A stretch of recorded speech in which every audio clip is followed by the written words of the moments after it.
অন্যান্য দেশ এবং বিদেশের আলোচকবৃন্দ, সাংবাদিক ভাই বোনেরা, আমাদের গুম পরিবারের সদস্যবৃন্দ, মেম্বার্স অফ সিভিল সোসাইটি, আসসালামু আলাইকুম। ইংরেজিতে একটা কথা আছে, there is a light end of the tunnel. Fascist সময়ের চরম নিষ্ঠুরতা, মধ্যযুগীয় বর্বরতাকে হার মানিয়ে যে শাসন ছিল, সেই শাসনে একটা লাইট ছিল। সেই টানেলের যদি আমরা ধরি, সেই লাইটটা হলো মায়ের ডাক।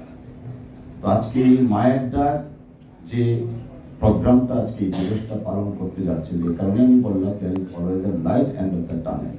তো সেই সময়ে আমরা অনেকেই, আমি একজন আইনজীবী, আপনারা জানেন, অনেকেই কল্পনার মধ্যেও পড়েনি যে একদিন এই মায়ের ডাকের কান্না সারা দেশব্যাপী বিস্তৃত হয়ে ফ্যাসিস্ট হাসিনাকে দেশ ছাড়তে হবে। তো তখন যারা এই মায়ের ডাক ব্যানারকে সামনে নিয়ে রাজপথে দাঁড়িয়েছিলেন, বিভিন্ন জায়গায় দাঁড়িয়েছিলেন, নিগৃহীত হয়েছিলেন, কত নিষ্ঠুরতা তাদের উপরে পরিচালিত হয়েছিল, সেই কথা, সেই আবেগ দিয়ে এখন আমরা আর চলতে চাই না।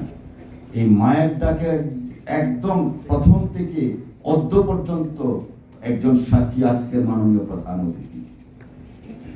আমি অনেকক্ষণ বক্তব্য শুনছিলাম, আবেগে কান্না আসছিল। Of course we have been crying last 17 years. এখন কান্নার সময় নয়, এখন আমাদের অধিকার আদায়ের সময়, এখন ন্যায় বিচার পাওয়ার সময়, এখন রাষ্ট্রীয় স্বীকৃতি আদায় করার সময়। আমি জাস্ট একটা দুইটা সেন্টেন্স বলে আমি আমার বক্তব্য শেষ করব। আজান পড়বে, মাননীয় প্রধান অতিথি বক্তব্য রাখবেন। আমাদের human rights, national human rights commission, তাকে শক্তিশালী করতে হবে। কেন? যেন ভবিষ্যতে আর মায়ের ডাককে আবার নতুন করে না দাঁড়াতে হয়। আজকে পার্লামেন্টে আমরা এমপি নির্বাচিত হওয়ার পরে, ডেপুটি স্পিকার হওয়ার পরে, আমি আমার প্রথম ভাষণে বলেছিলাম, এই সংসদ মুসলিমের সংসদ। ফাঁসির মঞ্চের আসামিরা এই সংসদে আছেন, আয়নাগরের যারা ছিলেন তারা এই সংসদে আছেন, গুম হওয়া ব্যক্তিগণ এই সংসদে আছেন। এই মুসলিমের সংসদে দাঁড়িয়ে আছি আমরা। এখনো আমি একই কথা বলবো।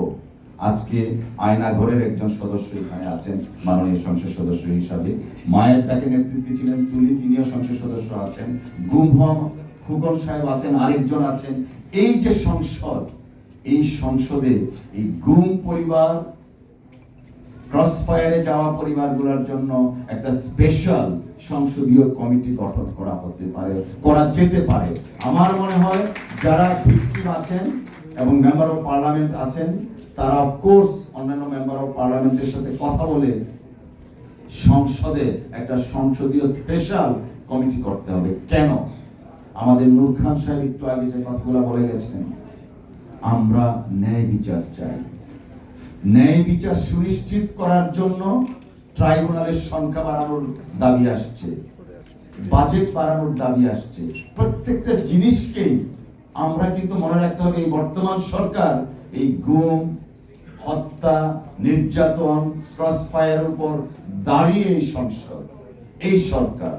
অতএব এই সরকারের দায়িত্ব হচ্ছে সর্বাগ্রে এই সমস্ত বিষয়গুলোকে প্রাধান্য দিয়ে রাষ্ট্র পরিচালনা করা।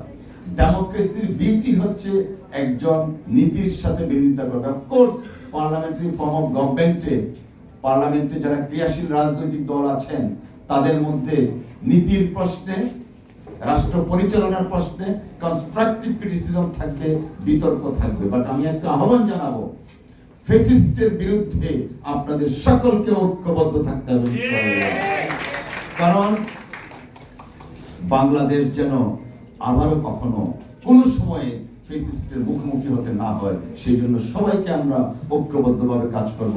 আল্লাহ হাফেজ। বাংলাদেশ জিন্দাবাদ। আসসালামু আলাইকুম।